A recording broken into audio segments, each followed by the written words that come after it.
Hello everyone, greetings dear. कैसे हैं बच्चे आप सब? I hope you all is well. तो आपकी वर्कशीट है शिक्षा निदेशालय राष्ट्रीय राजधानी क्षेत्र दिल्ली की। वर्कशीट नंबर आपकी 18। ये है आपकी 7th क्लास की सामाजिक विज्ञान की वर्कशीट है बच्चे।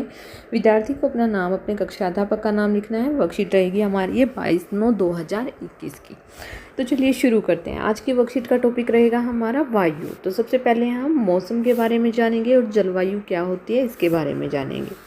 तो किसी एक नियत स्थान की नियत समय पर वायुमंडलीय स्थितियों को क्या कहा जाता है? मौसम कहा जाता है। मौसम में क्या हो सकता है? कभी भी परिवर्तन हो सकता है। मौसम में परिवर्तन छोटे अंतराल में भी होता है। अभी धूप का निकलना, थोड़े समय के बाद बारिश का होना, ऐसे जो है मौसम में होता है। ठीक है बेटा। इसके बाद है बेटा जलवायु। एक नियत स्थान की एक दीर्घकाल की मौसम की औसत स्थिति को क्या कहा जाता है? जलवायु कहा जाता है। जलवायु एक लंबे समय में होने वाली प्रक्रिया है। क्या है बेटा? एक लंबे समय में होने वाली प्रक्रिया है, लगभग 25 वर्ष या अधिक। जलवायु में परिवर्तन होने के लिए कई बार दशक लग जाते हैं, यानी कि जो है दशक यानी कि बहुत साल लग जाते हैं। उदाहरण के लिए भारत की जलवायु मानसूनी प्रकार की है। क्रियाकलाप दिया गया है बेटे कि आप अपने शहर का तापमान किस प्रकार जानते हैं? मौसम का पूर्वानुमान आपको किस प्रकार, किस सहायता से लगता है? किसकी सहायता से? देखिए बेटा, रेडियो की सहायता से लग सकता है, अखबार की सहायता से लग सकता है, जो है टेलीविज़न की सहायता से लग सकता है, फ़ोन की सहायता से लग सकता है। तो इसलिए जो है बहुत सारी चीज़ें हैं जिनकी सहायता से हमें जो मौसम का अनुमान लग सकता है। इसके बाद देखिए बेटा, मौसम को प्रभावित करने वाले कारक या तापमान, वायुदाब, पवन एवं आर्द्रता। तो देखिए यहाँ पर जो है तापमापी यंत्र दिया गया है। इसका उपयोग तापमान मापने के लिए होता है और तापमान को मापने की मानक इकाई क्या है? डिग्री सेल्सियस है। ठीक है, ये याद रखने की बात है कि तापमान को मानक इकाई क्या है? Degree Celsius. तो तापमान के विषय में पढ़ते हैं बेटा कि वायु में मौजूद ताप एवं शीतलता के परिणाम को क्या कहा जाता है? तापमान कहा जाता है। वायुमंडल का तापमान केवल दिन और रात में ही नहीं बदलता, बल्कि ऋतुओं के अनुसार बदलता है। शीत ऋतु की अपेक्षा ग्रीष्म ऋतु ज़्यादा गर्म होती है। ठीक है बेटा। आतपन एक महत्वपूर्ण कारक है जो तापमान के वितरण को प्रभावित करता है। सूर्य से आने वाली वह ऊर्जा जिसे पृथ्वी रोक लेती है क्या कहलाता है? आतपन कहलाता है।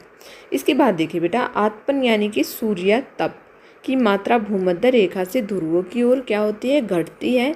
इसीलिए तापमान उसी प्रकार घटता जाता है। इसी कारण से ध्रुव बर्फ से ढके हुए होते हैं।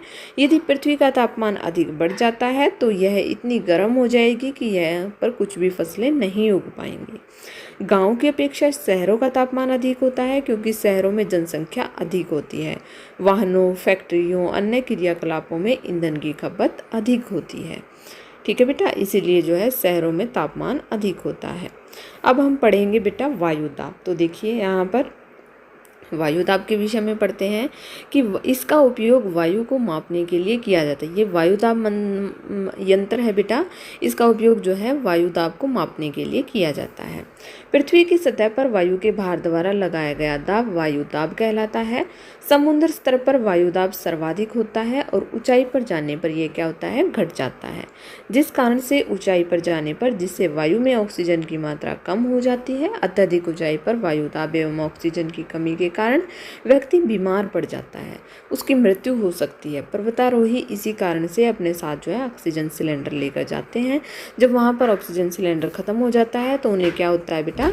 वहाँ उन पर दिक्कत होती है। ठीक है, आगे देखिए, आगे क्या दिया गया है कि वायुदाब का अक्षैतिज वितरण किसी स्थान पर उपस्थित वायु के ताप द्वारा प्रभावित होता है। अधिक तापमान वाले क्षेत्रों में वायु गर्म होकर ऊपर उठती है। यह निम्न दाब अक्षेत्र बनाता है। निम्न दाब बादल युक्त आकाश एवं नम मौसम के साथ जुड़ा होता है। कम तापमान वाले क्षेत्रों की आयु क्या हो जाती है? ठंडी हो जाती है। इसके फलस्वरूप यह भारी होती है। भारी वायु निमज्जित होकर उच्च दाब क्षेत्र बनाती है। उच्च दाब के कारण स्पष्ट एवं स्वच्छ आकाश होता है। तो यहाँ पर बेटा देखिए कुछ प्रश्न उत्तर दिए गए हैं।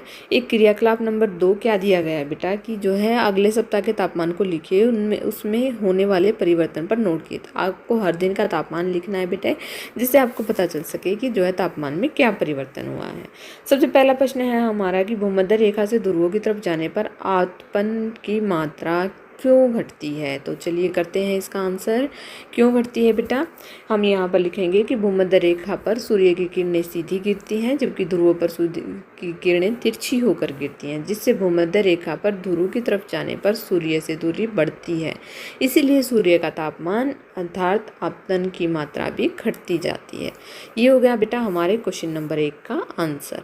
अब देखते हैं क्वेश्चन नंबर 2 क्या दिया गया है बेटा। क्वेश्चन नंबर 2 हमारा है कि गांव की अपेक्षा शहरों में तापमान अधिक क्यों होता है। तो क्यों होता है बेटा, गांव की अपेक्षा शहरों में तापमान अधिक होता है क्योंकि शहरों में जनसंख्या अधिक होती है, वाहनों, फैक्ट्रियों अन्य क्रियाकलापों में ईंधन की मात्रा खपत होती है।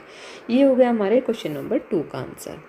अब देखिए बेटा प्रश्न नंबर 3, ठंडे क्षेत्रों में किस प्रकार का वायुदाब होता है। तो किस प्रकार का होता है, हम यहाँ पर कम तापमान वाले या ठंडे क्षेत्र लिख सकते हैं में ठंडी वायु होती है और जो है जिसके फलस्वरूप यह भारी होती है। भारी वायु निम्नजित होकर उच्च वायुदाब क्षेत्र बनाती है। उच्च दाब के कारण स्पष्ट एवं स्वच्छ आकाश होता है।